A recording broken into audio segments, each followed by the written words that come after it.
Assalamualaikum warahmatullahi wabarakatuh. Apa kabar anak-anak kelas 4? Semoga sehat selalu, tetap dalam lindungan Allah SWT. Sebelum pembelajaran kita mulai, mari kita berdoa.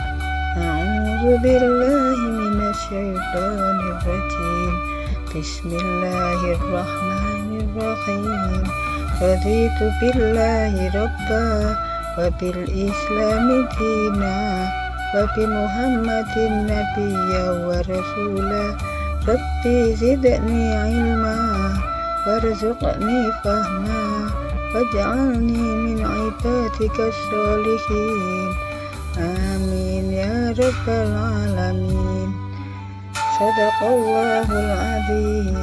Jumpa lagi dalam pelajaran agama Islam dengan pembelajaran kisah keteladanan Wali Songo. Subtema A. Siapakah wali itu? Subtema 1 ya. 2. B. Kisah keteladanan Wali Songo. Tujuan pembelajaran: 1. Meyakini keimanan Wali Songo kepada Allah SWT. 2. Menunjukkan perilaku peduli dan rendah hati sebagai implementasi dari pemahaman kisah keteladanan Wali Songo.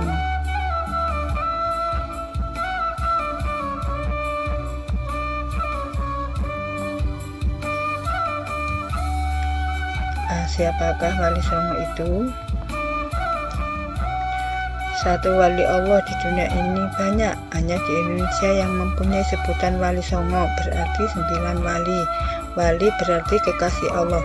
Jadi Wali Songo adalah para kekasih Allah yang berjumlah 9 orang. 2. Para wali yang patut diteladani dalam hal keimanan, ketakwaan, kesejahteraan, kebijaksanaan, kesabaran, dan keramahan dalam menyebarkan agama Islam. Para wali tidak mudah bersedih hati dan merupakan pewaris Nabi. Firman Allah, A'udzubillahi minasyaitonirrajim. Wala inna awliya Allahi la khaufun 'alaihim wa lahum yahzanun. Artinya, itu ingatlah, sesungguhnya wali-wali Allah itu tidak ada kekhawatiran terhadap mereka dan tidak pula mereka bersedih hati. Quran Surat Yunus 62 ayat 10. Artinya, ingatlah, sesungguhnya wali-wali Allah itu tidak ada kekhawatiran terhadap mereka dan tidak pula bersedih hati ya.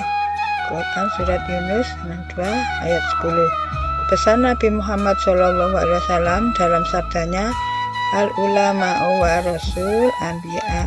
Artinya ulama adalah pewaris para nabi. Hadis riwayat At-Tirmizi dari Abu Darda radhiyallahu an. 4. Wali Songo yang sudah dikenal oleh masyarakat pada umumnya adalah Syekh Maulana Malik Ibrahim, Sunan Ampel, Sunan Bonang, Sunan Giri, Sunan Derajat, Sunan Muria, Sunan Kudus, Sunan Kalijogo, dan Sunan Gunung Jati. B. Kisah keteladanan Wali Songo. Cerita singkat para wali. 1. Syekh Maulana Malik Ibrahim dari Turki atau disebut Syekh Maghribi. Dikenal kakek bantal karena sering meletakkan kitabnya di atas bantal saat mengajar. Datang ke Jawa tahun 1317 Masehi, wafat 1419 Masehi. Waktu itu di bawah kerajaan Majapahit. Beliau selain ahli agama, juga ahli pertanian, tata negara, dan pengobatan. Saat itu masyarakat memeluk agama Hindu, Buddha, Kristen. Berkat kesantunannya banyak masyarakat masuk Islam. 2. Sunan Ampel atau Raden Ali Rahmatullah bin Ibrahim Asmarakandi. Beliau menetap di Ampel Jentau, Surabaya.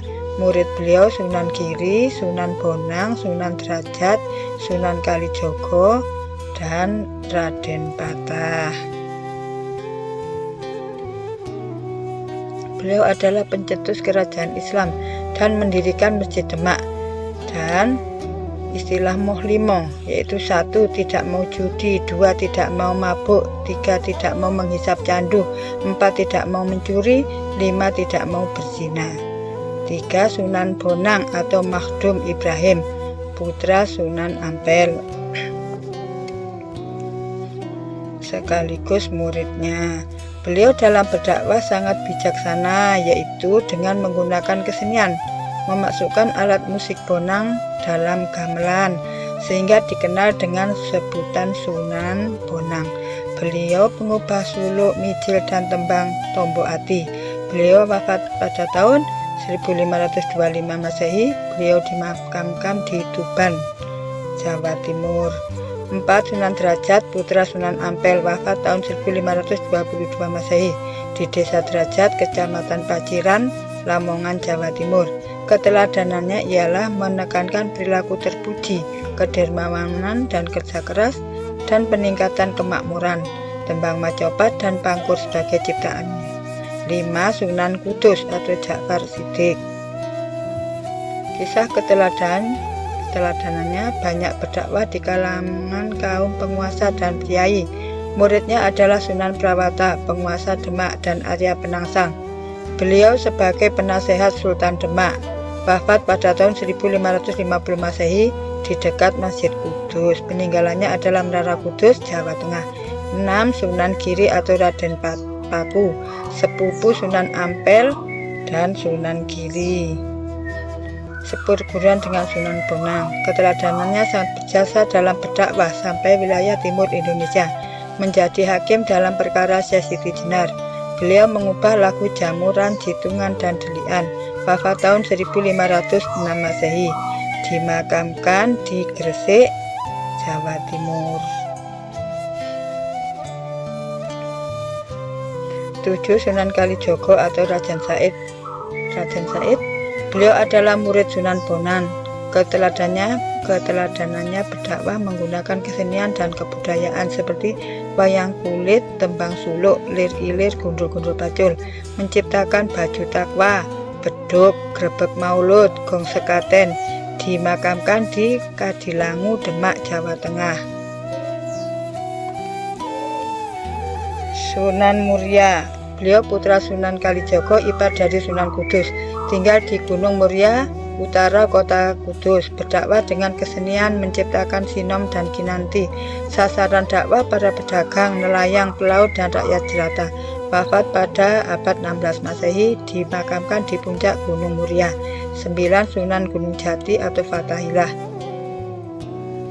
Beliau mengembangkan agama Islam di Cirebon, yang kemudian menjadi sultan di Cirebon. Keteladanannya sering ikut bermusyawarah dengan wali lainnya di Masjid Demak.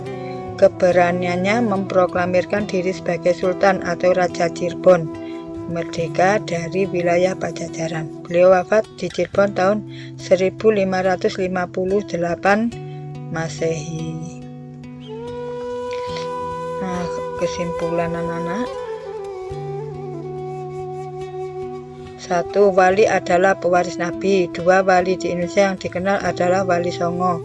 3. Mereka adalah Syekh Maulana Malik Ibrahim, Sunan Ampel, Sunan Bonang, Sunan Derajat, Sunan Kudus, Sunan Giri, Sunan Kalijogo, Sunan Muria, Sunan Gunung Jati. Mereka menyebarkan agama Islam di Pulau Jawa. Nah, sekian anak-anak penjelasan dari Bu Ana. Mari kita akhiri pelajaran ini dengan bacaan hamdalah. Semoga bermanfaat dan keteladanan mereka dipraktekkan dalam kehidupan sehari-hari, yaitu senang menyebarkan agama Islam. Nah, jika ada salahnya itu dari Bu Ana sendiri, dan jika ada benarnya itu dari Allah semata. Bu Ana akhiri sampai di sini. Wassalamualaikum warahmatullahi wabarakatuh.